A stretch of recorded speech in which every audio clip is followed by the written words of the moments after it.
اپنے اکابر کی تاریخ کا علم ہی نہیں ہے کہ انہوں نے ہندوستان کو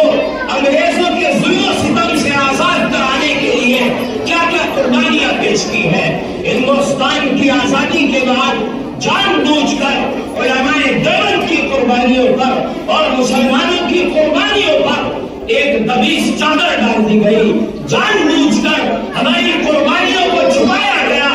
جان بوجھ کر ہماری قربانیوں پر پردہ ڈال دیا گیا۔ میں آج آپ کو بتلانا چاہتا ہوں کہ ہندوستان کی آزادی کی تاریخ 1857 سے شروع نہیں ہوتی، بلکہ ہندوستان کی آزادی کی تاریخ 1799 سے اس وقت سے شروع ہوتی ہے جب شیر سور سلطان ٹیپو شہید رحمت اللہ علیہ نے سرنگا پٹنم میں جان شہادت نوش کیا اور انگریز نے ان کی لاش پر کھڑے ہو کر یہ کہا کہ آج سے ہندوستان ہمارا ہے،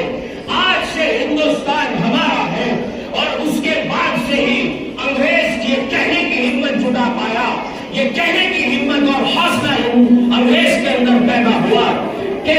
اب کوئی طاقت ہندوستان کے اندر ہمارا مقابلہ نہیں کر سکتی، کسی کے اندر اتنی مجال نہیں ہے کہ ہمارے پنجہ آزمائی کر سکے، ہمارے بازوئے طاقت کو توڑ سکے۔ اور اسی کے بعد انگریز یہ کہنے پر قادر ہوا، انگریز کی اتنی جرأت ہوئی، اتنی مجال ہوئی کہ وہ یہ کہہ سکے کہ آج سے ملک ہمارا ہے۔ اور انگریز کا ایک مشہور جملہ جو تاریخ کے سنہرے صفحات پر لکھا ہوا ہے کہ انگریز نے یہ کہا کہ خلق خدا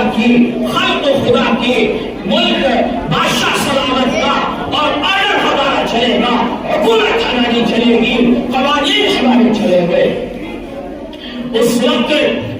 ہمارے سب سے چھوٹی کے عالم دین حضرت مولانا شاہ ولی اللہ محدث دہلوی رحمۃ اللہ علیہ کو اللہ نے پیدا فرمایا اور حضرت کے فرزند انجمن، فرزند کبیر حضرت مولانا شاہ عبد العزیز محدث دہلوی رحمۃ اللہ علیہ نے اس وقت ڈنکے کی چوٹ پر یہ فتویٰ صادر کیا۔ 1803 میں حضرت مولانا شاہ عبد العزیز محدث دہلوی رحمۃ اللہ علیہ نے یہ فتویٰ دیا کہ آج سے ہمارا ملک غلام ہو چکا ہے، ہندوستان دارالحرب ہے۔ حضرت مولانا شاہ عبد العزیز محدث دہلوی نے 1803 میں اعلان کر دیا کہ انگریزوں کے خلاف جہاد کرنا ہر مسلمان کی ذمہ داری ہے۔ میرے بھائیوں، میرے ساتھیوں، ہندوستان کی آزادی کی تاریخ کی آواز، ہندوستان کی آزادی کی آواز اٹھانے والے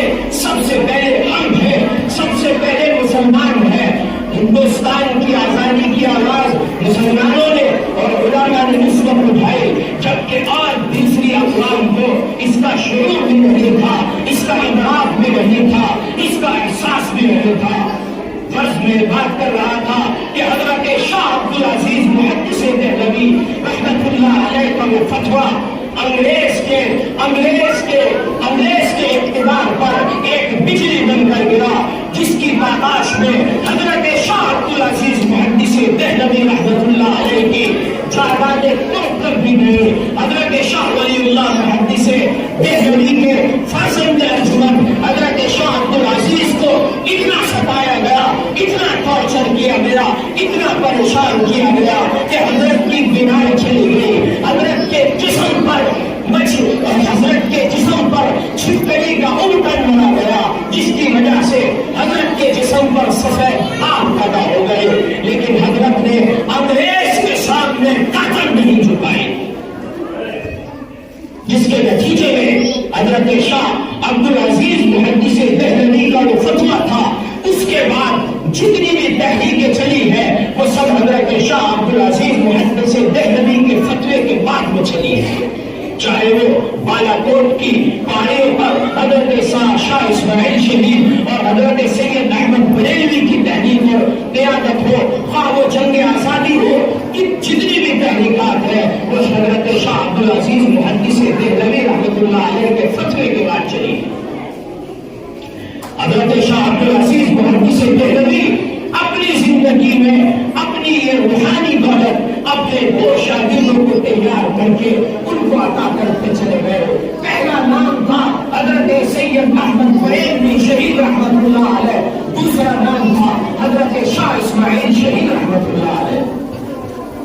یہ دونوں ہستیاں حضرت شاہ عبدالعزیز رحمت اللہ علیہ کے روحانی فرزند تھے. حضرت کے بعد اس ذمہ داری کو سنبھالا. ان حضرات نے اس ذمہ داری کو سنبھالا. انگریز نے پنجاب پر رنجیت سنگھ کو گورنر بنا دیا اور اس نے پنجاب کے اندر مسلمانوں کے خون سے ہولی کھیلی. اس وقت حضرت سید احمد فریدی رحمۃ اللہ علیہ نے پورے ہندوستان کے دورے کیے. وہ علی گڑھ بھی گئے, وہ بنارس بھی گئے, وہ مظفر نگر بھی آئے اور تاریخ میں دیتا ہے کہ وہ دیوبند بھی گئے اور اپنے محبین اور ہندوستان کی آزادی میں نمایاں کردار ادا کرنے والے حضرات کو اپنے ساتھ لیا اور بالا کوٹ کی پہاڑیوں پر جان شہادت کی. تاریخ میں لکھا ہے, ایک عجیب واقعہ تاریخ میں بتاتی ہے کہ حضرت مولانا شاہ اسماعیل شہید رحمت اللہ علیہ جس وقت انگریزوں کے خلاف برسرے پیکار تھے تو ایک انگریز گستاخ نے حضرت شاہ اسماعیل شہید رحمت اللہ علیہ کے سامنے آقا نامدار محمد مصطفیٰ صلی اللہ علیہ وسلم کی شان میں گستاخی کر دی. تو حضرت شاہ اسماعیل شہید رحمت اللہ علیہ نے کہا کہ جب تک تیری گردن نہیں اتار دوں گا, جب تک تیرا سر تن سے جدا نہیں کر دوں گا, اس وقت انشاءاللہ میں نہیں مروں گا.